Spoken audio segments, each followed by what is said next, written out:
Hello दोस्तों, आप लोगों का बहुत बहुत स्वागत है हिंदी मीडियम के नंबर 1 चैनल शुभम क्लासेस से। बेटा आज हम बात करने वाले हैं, जैसा कि आप थंबनेल में भी देख रहे हो, कि पूरे बुक के महत्वपूर्ण टॉपिक। हालांकि अभी आपके पूरे चैप्टर खत्म नहीं हो चुके हैं, बट पूरे बुक के जो महत्वपूर्ण टॉपिक आपको बताए जाएंगे आज के सेशन में, उन टॉपिक को आपको हर चैप्टर वाइज लिख लेना है कि किस चैप्टर के कौन से टॉपिक इंपॉर्टेंट है। आइए तो बात करते हैं एकदम पहले चैप्टर से।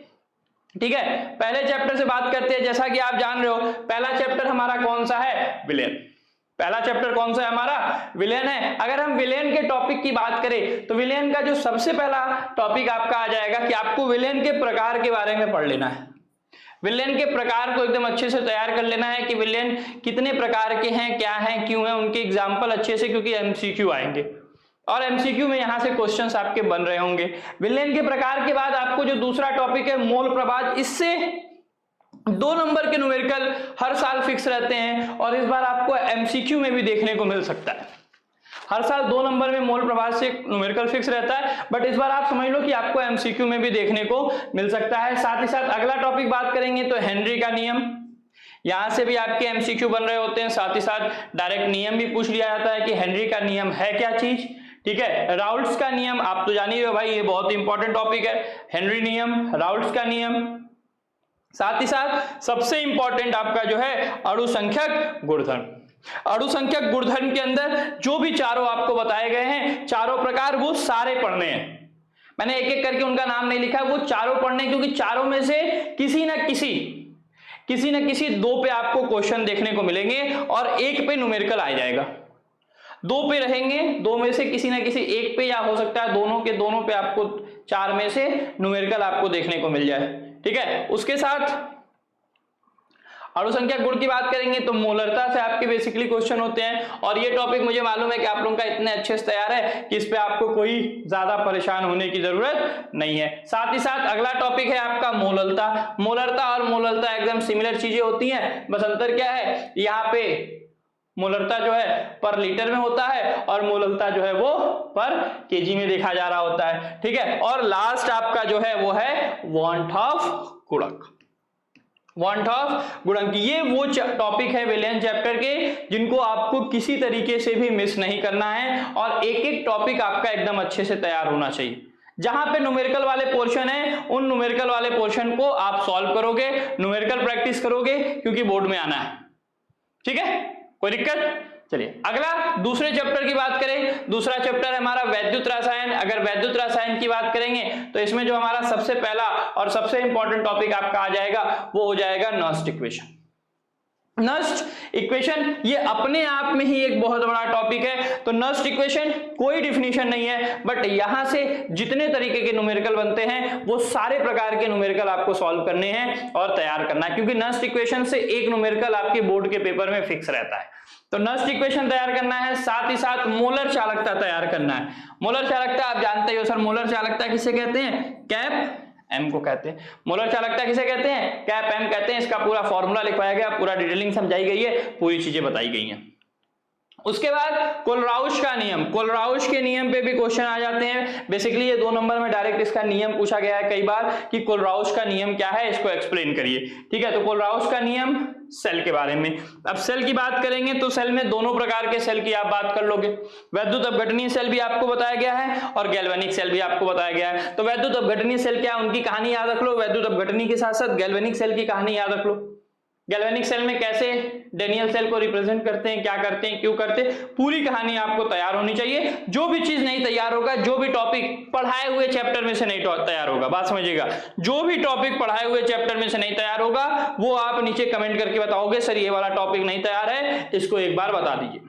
तो वो मैं आपको एक्सप्लेन कर दूंगा उस चैप्टर का एक अलग से सेशन लेके, जिसमें मिक्सअप होगा। कुछ बच्चे विलेन में से कहेंगे, कुछ वैद्युत रसायन में से कहेंगे और कुछ हेलो एल्केन हेलो एरीन में से कह रहे होंगे। तो उसमें से जो भी मिक्सअप होगा उन सारे मिक्सअप को मैं वहां पे एक्सप्लेन कर दूंगा। सेल के बाद अगर हम बात करें, बैटरी की बात करते हैं। बैटरी आपकी 2 प्रकार की होती है, आप जानते हो सर, प्राथमिक बैटरी और द्वितीयक बैटरी। तो प्राथमिक बैटरी का पूरा डिटेलिंग, द्वितीयक बैटरी का डिटेलिंग, प्राथमिक किसे कहते हैं, द्वितीयक किसे कहते हैं, इसके अंदर कौन कौन से आते हैं, वो सारी बातें करेंगे। साथ ही साथ वैद्युत रासायनिक श्रेणी, इस टॉपिक को बेटा मैं डबल टिक कर रहा हूं और इस टॉपिक को आपको नहीं छोड़ना है, क्योंकि इससे आपका 3 नंबर पक्का है। 3 नंबर वैद्युत रासायनिक श्रेणी से 2 से 3 नंबर आपका पक्का रहेगा, क्योंकि इस बार एमसीक्यू बढ़े हैं तो वैद्युत रासायनिक श्रेणी से 1 से 2 एमसीक्यू के क्वेश्चन रहेंगे, बाकी उनका और चीजों में यूज हो रहा होता है तो वहां से वैद्युत रासायनिक श्रेणी से क्वेश्चन आपको देखने को मिलेगा। ठीक है, और लास्ट में एक छोटा सा कभी कभी टिप्पणी लिखने के लिए आ जाता है, किसके बारे में, संचारण के बारे में, जो कि आप क्लास 10 से पढ़ते आ रहे हो, तो ये कोई बहुत बड़ा टॉपिक नहीं है, बहुत ही सिंपल सा कॉन्सेप्ट है संचारण। तो इसके बारे में आप लोग बहुत अच्छे से डिटेलिंग में एक एक पॉइंट लिख लोगे। क्लियर है? बाकी लास्ट ईंधन सेल पे भी संक्षिप्त में टिप्पणी लिखने के लिए कई बार आ रखा है बोर्ड के पेपर में। तो ईंधन सेल, संचारण और वैद्युत रासायनिक श्रेणी, ये 3 टॉपिक ऐसे हैं जो कि आपको 2 से 3 नंबर दिला रहे होंगे, तो इनको अच्छे से तैयार करना है। बाकी यहां से नस्ट इक्वेशन से तो क्वेश्चन आते ही है, न्यूमेरिकल मैंने बता रखा, मोलर चालकता से भी क्वेश्चन आएंगे, कोलराउस के नियम से, सेल और बैटरी। अब आप कहोगे सर इस चैप्टर से आना 8 नंबर है, जैसा कि आपने बता रखा है। अब 8 नंबर में आप कह रहे हो इससे भी आएगा, इससे भी आएगा, इससे भी आएगा, इससे भी आएगा, इससे भी आएगा, 2-2 नंबर 3-3 नंबर के सब बता रहे हो, तो कैसे आएंगे सर? ये तो अपने आप अगर 2-2 नंबर भी आप देखो तो कितने टॉपिक हो गए, 5 3 8 8 दूनी 16 टॉपिक तो ऐसे हो गया, यानी 16 नंबर मिल गया। 8 टॉपिक है, अगर सबसे 2-2 नंबर भी आ रहा है तो 16 नंबर मिल गया। तो बेटा आपको मालूम है कि आपके 7 सेट बनते हैं, 7 सेट में आपको कौन सा सेट मिलना है इसकी कोई गारंटी नहीं है, आपका कोई भी सेट हो सकता है। तो आपके सेट में इन 8 टॉपिक में से एटलीस्ट 2 से 3 टॉपिक के क्वेश्चंस आपको देखने को मिलेंगे, और वो 2 से 3 टॉपिक आपका जो है वो 8 नंबर आपको दिला रहा होगा। तो उस तरीके से ये 8 नंबर तैयार होगा।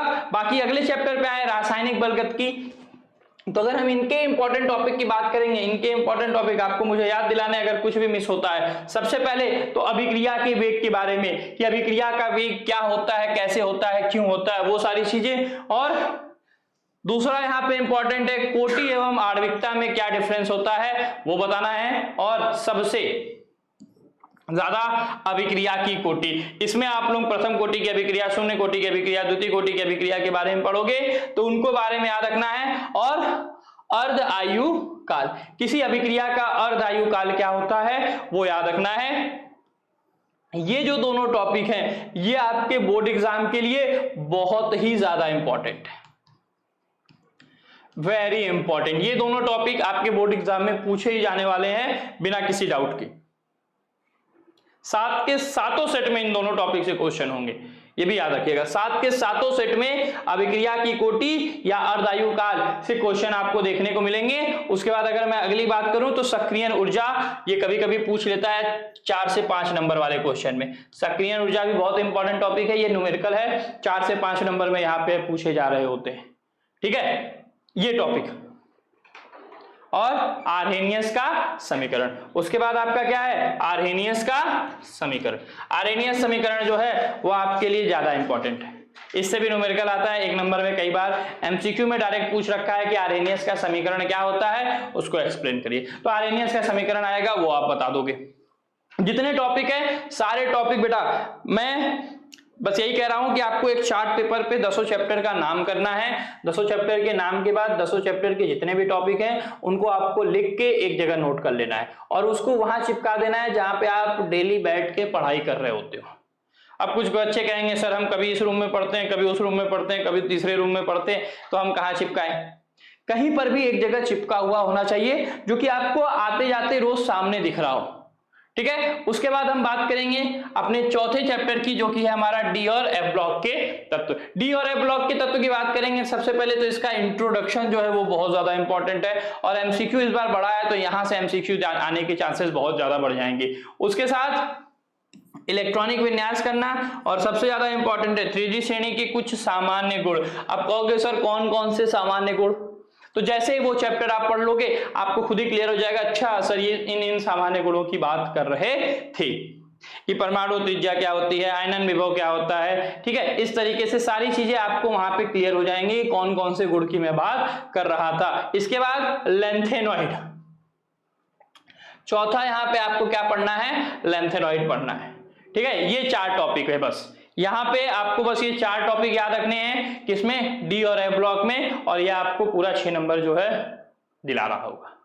ठीक है, इसके बाद उप सहसंयोजन यौगिक, 5वां चैप्टर जो है आपका उप सहसंयोजन यौगिक वाला। अगर हम इसकी बात करें, ये बहुत ही इंपॉर्टेंट है। इससे आपका सबसे पहला और सबसे कॉमन चीज आ जाती है आईयूपीएसी, जो हर साल के पेपर में 2 नंबर का पूछ रहा होता है। कुछ सेट में कभी कभी 4 नंबर का भी आ रखा है, बट 2 नंबर जो है कॉमन रहता है आईयूपीएसी से, इस चैप्टर से, तो आईयूपीएसी आएगा। इसका आईयूपीएसी थोड़ा सा अलग लेवल का होता है ऑर्गेनिक के अकॉर्डिंग। कुछ चीजें ऑर्गेनिक से सिमिलर होती हैं, बट मैक्सिमम चीजें इसकी अलग होती हैं, तो इसका हम लोग थोड़ा सा अलग तरीके से समझेंगे। ठीक है, फिर वैलेंस बॉन्ड थ्योरी, वीबीटी के बारे में पढ़ना है। ठीक है, वीबीटी के बाद सीएफटी पढ़ना है, क्रिस्टल फील्ड थ्योरी क्या होता है, उसके बाद समाव्यवता पढ़ेंगे, यहां से भी आपको क्वेश्चन देखने को मिल रहे होंगे। ठीक है, उसके बाद सबसे इंपॉर्टेंट इस चैप्टर का अगर कुछ है तो वो है लिगेंड्स। अगर लिगेंड्स नहीं मालूम होगा तो ना आप आईयूपीएसी समझ पाओगे, ना वीबीटी समझ पाओगे, ना सीएफटी समझ पाओगे, ना समाव्यवता समझ पाओगे। तो इसीलिए इस चैप्टर में सबसे ज्यादा वेरी वेरी वेरी इंपॉर्टेंट अगर कुछ है तो वो इस चैप्टर में आपका क्या है, लिगेंड्स है, उनका कॉन्सेप्ट, जो कि आपको स्टार्टिंग में आईयूपीएसी इंट्रोडक्शन जब पढ़ा रहा हूंगा मैं तो वहीं पे समझा दूंगा, लेकिन इनको आपको अलग से तैयार करना है लिगेंड्स को, कि क्या चीजें हैं इसमें पूरी डिटेलिंग में। ठीक है, बहुत इंपॉर्टेंट टॉपिक है ये। इसके बाद हेलो एल्केन, हेलो एरिन, अगर हम इनकी बात करें तो इनमें क्या ही करने, अब ऑर्गेनिक हमारा स्टार्ट हो गया तो ऑर्गेनिक की तो बात ही क्या करनी है। इसमें सबसे पहला और सबसे इंपॉर्टेंट आपका हो जाता है SN1 और SN2 रिएक्शन, SN1 और SN2 रिएक्शन। ठीक है, SN1 और SN2 रिएक्शन, इससे आपको क्वेश्चन देखने को मिलेंगे। साथ ही साथ दूसरा नेम रिएक्शन, नेम रिएक्शन मतलब कुछ नेम रिएक्शन इसमें से आप लोगों ने स्पेशली पढ़ रखे हैं, जैसे वुड्स पढ़ा, वुड्स फिटिक पढ़ा, फिटिक पढ़ा है। ठीक है, ऐसे ही करके ढेर सारे नेम रिएक्शन पढ़ रखे हैं, स्वार्ट्स पढ़ रखे हैं। ठीक है, तो जितने भी टाइप के नेम रिएक्शन पढ़े हैं, गेटरमैन पढ़ा हुआ है, तो जो नेम रिएक्शन होते हैं वो यहां से स्पेशली आपको पूछे जा रहे होंगे। ठीक है, और साथ ही साथ लास्ट में आपका हेलो फॉर्म अभिक्रिया, ये थोड़ी सी इंपॉर्टेंट अभिक्रिया है। इस अभिक्रिया को आप लोगों को थोड़ा सा सेपरेटली समझ लेना होता है कि हेलो फॉर्म अभिक्रिया क्या है, वो इस चैप्टर से इंपॉर्टेंट है। और लास्ट में डीडीटी, जिसका प्रिपरेशन आप लोगों ने कर रखा होगा। ठीक है, डीडीटी का प्रिपरेशन कर रखा है, कराया गया है आप लोगों को क्लास में, और इसका फुल फॉर्म क्या होता है ना आप कमेंट करके बताओगे, क्योंकि मुझे मालूम है सारे बच्चों ने कर रखा है। इसका फुल फॉर्म आपको कमेंट करके बताना है, और यही SN1 SN2 नेम रिएक्शन और हेलो फॉर्म अभिक्रिया, ये 3 के बाद डीडीटी भी एक रिएक्शन में आ जाता है, तो वो बस आप लोग तैयार कर लोगे, ये चैप्टर आपका कंप्लीट हो जाएगा। इसके बाद अगला चैप्टर आपका आएगा अल्कोहल फिनॉल ईथर। बहुत ज्यादा टॉपिक नहीं है, लेकिन जिन जिन टॉपिकों की मैं बात कर रहा हूं उन टॉपिक को आपको किसी भी हाल में किसी भी कीमत पे नहीं छोड़ना है। ठीक है, किसी भी हाल पे किसी भी कीमत पे नहीं छोड़ना है। अल्कोहल फिनॉल ईथर की बात करें तो इसमें सबसे पहला इसमें भी आपका आ जाएगा, आपको आईयूपीएसी तैयार करना है, कैसे क्या क्यों, उसकी मैं क्लास लूंगा आईयूपीएसी की, तो आपको वहां पे सारी चीजें क्लियर हो जाएंगी। उसके बाद इसमें भी कुछ नेम रिएक्शन आप लोग देखोगे, तो उन नेम रिएक्शंस के बारे में पूरा आपको अच्छे से तैयार कर लेना है। साथ ही साथ यहाँ पे कुछ इलेक्ट्रॉन रागी प्रतिस्थापन अभिक्रिया स्पेशल कंडीशंस में देखने को मिलती हैं, तो इलेक्ट्रॉन रागी प्रतिस्थापन अभिक्रियाएं क्या क्या हैं वो यहां पर देखना है। आईयूपीएसी और नेम रिएक्शन ये हमारा मेन है, ये इस पे ज्यादा फोकस करना है। ठीक है, उसके बाद एल्डिहाइड कीटोन और कार्बोक्सिलिक अम्ल आएगा, तो एल्डिहाइड कीटोन कार्बोक्सिलिक में भी आपका पहला जो आ जाएगा, सबसे पहले तो कार्बोनिल यौगिक क्या है उनके बारे में आपको जानना है, समझना है, वो चीजें आपको बताई जा रही होंगी। उसके बाद दूसरे नंबर पे यहाँ पे आ जाता है आईयूपीएसी। आईयूपीएसी सबका कॉमन है, आपको पता होना चाहिए कि एल्डिहाइड का कैसे होता है, कीटोन का कैसे होता है, कार्बोक्सिलिक अम्ल का कैसा होता है। साथ ही साथ ये तो कहीं छूटने वाला नहीं है, ऑर्गेनिक पढ़ोगे तो नेम रिएक्शन आएंगे। अब आप सोच रहे होगे कि सर क्या होता है जब कैसे प्राप्त करेंगे, ये सब आप बता ही नहीं रहे हो, तो आप जानते हो बेटा क्या होता है जब कैसे प्राप्त करेंगे, वो कोई टॉपिक नहीं है, वो नेम रिएक्शन में से उठ के आ जाएगा, बनाने की विधि में से आ जाएगा, रासायनिक गुण में से आ जाएगा। तो नेम रिएक्शन जो है वो भी आपके बनाने की विधि में है और रासायनिक गुण में भी है, तो वो कॉमन पॉइंट है, उसके लिए परेशान नहीं होना है। ऑर्गेनिक में क्या होता है जब और कैसे प्राप्त करेंगे, ये 2 टॉपिक तो आपके फिक्स हैं कि रहने ही रहने हैं, उसमें हम कोई बदलाव नहीं कर सकते, तो उनके लिए बहुत ज्यादा सोचना नहीं है। उसके बाद 9वां चैप्टर जो है आपका नाइट्रोजन युक्त कार्बनिक यौगिक, नाइट्रोजन युक्त कार्बनिक यौगिक। अगर हम इनकी बात करें तो यहां से आईयूपीएसी फिक्स है, इसका जो आईयूपीएससी होता है थोड़ा सा अलग तरीके का होता है, इसलिए इनके आईयूपीएससी का फोकस आप लोग ज्यादा करोगे कि इनके जो आईयूपीएससी हैं वो आप अच्छे से तैयार कर लोगे। आईयूपीएससी के साथ साथ उसके बाद आपका वही कॉमन आ जाएगा क्या, नेम रिएक्शन, यहां से भी नेम रिएक्शन पढ़ने हैं आपको, और साथ ही साथ डाइएजोनियम लवण है, उस डाइएजोनियम लवण की प्रॉपर्टी अच्छे से पढ़ लेनी है, क्योंकि डाइएजोनियम लवण बहुत ही काम आता है। ठीक है, लास्ट जो आपका आखिरी चैप्टर है वो है जैव अणु, बायोमोलिक्यूल है इंग्लिश में कहते हैं इसको, और बायोमोलिक्यूल यानी जैव अणु की बात करें तो जो बायो वाले बच्चे होंगे उनके लिए तो ये प्लस पॉइंट हो गया, क्योंकि इसके बारे में वो अच्छे से जानते हैं। लेकिन मैथ वाले बच्चे को भी घबराने की जरूरत नहीं है कि सर हम मैथ से हैं, जैव अणु बायो का कॉन्सेप्ट है, कैसे क्लियर होगा, क्या क्लियर होगा, सारी चीजें आपको एक एक चीजें डिटेल में क्लियर कराई जा रही होंगी। जिसमें क्या क्या पढ़ना है आपको, सबसे पहले आप लोगों को कार्बोहाइड्रेट के बारे में पढ़ना है कि कार्बोहाइड्रेट क्या होता है, फिर प्रोटीन के बारे में पढ़ना है, प्रोटीन पढ़ने के बाद आपको विटामिन के बारे में पढ़ना है कि विटामिन क्या होते हैं, कौन सी डिजीज होती है, कौन सी कमियां होती हैं उसकी वजह, ठीक है, और लास्ट डीएनए और आरएनए के बारे में पढ़ना है। लास्ट में आपको क्या पढ़ना है, डीएनए और आरएनए के बारे में पढ़ना है। ये जो 5 टॉपिक दिख रहे हैं, सॉरी 4 टॉपिक दिख रहे हैं, ये बहुत ही ज्यादा इंपॉर्टेंट है और यहाँ ये आपके बोर्ड के पेपर में आपको देखने को मिलेंगे। ठीक है, और सबसे इंपॉर्टेंट बात, अगर जैसे ही आप इन सारे टॉपिक को तैयार कर लेते हो बेटा, तो जैसा कि आप देख रहे हो कि हमारे चैनल से पढ़ के बहुत बच्चे हैं जो टॉप 10 में आ रखे हैं, जिसमें से कुछ बच्चों की लिस्ट आपके सामने है। 90 प्लस वालों की तो कोई बात ही नहीं करनी है, 90 प्लस की संख्या बहुत ज्यादा है। तो कुछ हैं जो कि यहाँ पर आप देख रहे हो, सुमन वर्मा जो है वो पूरे यूपी के टॉपर हैं, 489 मार्क्स, जो कि सबसे हाईएस्ट मार्क्स है। लेकिन मैंने बोल रखा है इस बार, जैसे मैंने पिछली बार बोला था, तो पिछली बार बच्चों ने मेरा सुना और मेहनत की, कड़ी मेहनत के साथ उन्होंने इस रिकॉर्ड को तोड़ा कि जो टॉपर आया वो शुभम क्लासेस से आ रखा है। इस बार भी मैं बोल रहा हूं कि इस बार आपको इस 489 वाले रिकॉर्ड को तोड़ना है।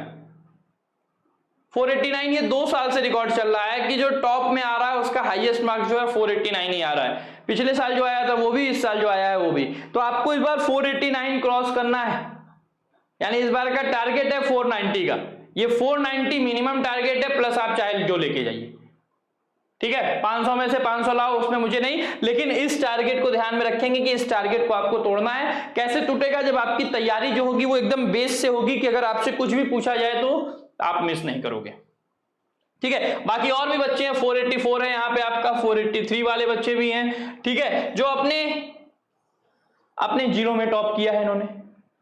ठीक है, तो अगर आप भी चाहते हो तो आपको देखो करना क्या बेटा, मेहनत आपकी पूरी होगी। मैं ये नहीं कहता हूं, और आप जानते हो कि मैं इस चीज को कभी भी नहीं कहा हूं कि अगर आप खाली टॉप 100 बैच से जुड़ जाओगे शुभम क्लासेस के, और टॉप 100 बैच से जुड़ने के बाद उसका क्या कहते हैं, अपने स्क्रीन पे उसका वॉलपेपर लगा के रखे हो, ठीक है, तो आप टॉप कर जाओगे। ऐसा कुछ नहीं है बेटा, या 2 बार जुड़ गए हो टॉप 100 बैच से तो आप डबल टॉप कर जाओगे, ऐसा भी कुछ नहीं है। आपको टॉप 100 बैच से जुड़ के पूरी मेहनत आपको करनी है, जिसकी फीस जो है बेटा मात्र 1799 रुपए है। और इस 1799 रुपए की फीस में आपको लाइव क्लास, टॉपर्स के notes, smart class note, chapter wise important question answer, 1 short revision, पिछले साल के पेपर के सॉल्यूशन देखने को मिलेंगे, डाउट क्लासेस देखने को मिलती हैं, स्पेशल ट्रिक है यहाँ पे, A to Z पूरी तैयारी कराई जा रही है। और सबसे इंपॉर्टेंट जो है, हर संडे आपका टेस्ट हो रहा होता है कि आपने पिछला कितना तैयार कर रखा है, क्या बाकी है और क्या नहीं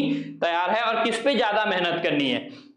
हर संडे आपको ये टेस्ट देखने को मिलेगा मात्र 1799 रुपए में। और जुड़ने के लिए आपको क्या करना है, प्ले स्टोर पे जाना है, डाउनलोड करना है शुभम क्लासेस ऐप। उसी ऐप को डाउनलोड करिएगा जिसको 1 लाख से ज्यादा बच्चे डाउनलोड कर चुके हैं और बैच से जुड़े हुए हैं। और मात्र वहां से पेमेंट करके आप जैसे ही इस नंबर पे उसका स्क्रीनशॉट भेजोगे, आपको बैच से जोड़ दिया जाएगा।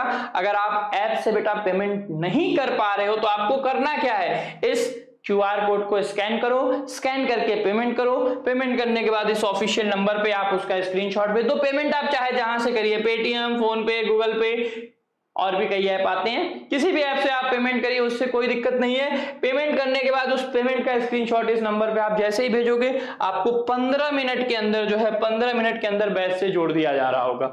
ठीक है, और जो बच्चे, ये देखो यहाँ पे कोई पैसा नहीं लगना है, ये फ्री ऑफ कॉस्ट है। लेकिन जो बच्चे अभी तक शुभम क्लासेस के टेलीग्राम चैनल और व्हाट्सएप ग्रुप से नहीं जुड़े हुए हैं, वो जल्द से जल्द जुड़ जाएं। क्यों? क्योंकि इस पे आपको जो स्पेशल क्लासेस होती हैं, स्पेशल नोटिफिकेशन होते हैं, वो आपको इस पे सबसे पहले मिल जाएंगे।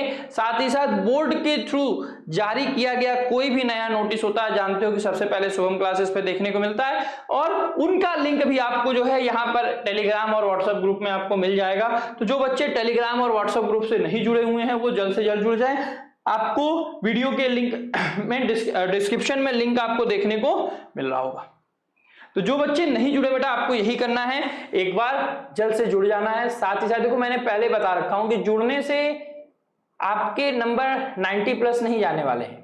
जुड़ने के साथ साथ आपको अपनी पूरी मेहनत दिखानी है और जो जो चीजें आपको बताई जा रही हैं वो चीज करनी है, क्योंकि बेटा देखो हम यहाँ से केवल आपको एक गाइडलाइन दे सकते हैं, ना कि मैं आपके बगल में हूं कि आप सही में वो चार्ट पेपर पे लिख के अपने रूम में लगा रखा है आपने कि नहीं लगा रखा है। ठीक है, उसके लिए भी मैं बात करूंगा कि कैसे मैं ये चेक करूं कि जो चीजें आपको बताई जा रही हैं वो आपने कर रहे हो कि नहीं कर रहे हो, उसके लिए भी मैं थोड़ा सा बात कर रहा हूं। ठीक है, क्योंकि जब वीडियो क्लासेस होंगी, वीडियो क्लासेस में जब मैं आपसे बात करूंगा तो उस वीडियो क्लासेस में उस चीज को मैं देखना चाहूंगा कि कितने बच्चे हैं जो ये काम कर रहे हैं। ठीक है, बाकी जितने बच्चे भी चैनल पे नए हैं एक बार चैनल को सब्सक्राइब कर लेंगे, और जिन बच्चों ने अभी तक वीडियो को लाइक नहीं किया बेटा एक बार वीडियो को लाइक कर दीजिए, बाकी और आपको कुछ नहीं करना है। ठीक है, साथ ही साथ सब्सक्राइब तो देखो मैंने बता ही रखा है कि सब्सक्राइब करना है, करने के बाद जो बेल आइकन है ना, बेल आइकन को दबा दीजिएगा, तब आपको नोटिफिकेशन मिलेगा। नहीं तो सब्सक्राइब कर रखे रहोगे तो नोटिफिकेशन नहीं आ रहा होगा, फिर आप कहोगे सर नोटिफिकेशन क्यों नहीं आ रहा है। तो सब्सक्राइब साथ ही साथ बेल आइकन दबा देना है। आज के लिए इतना ही, थैंक यू।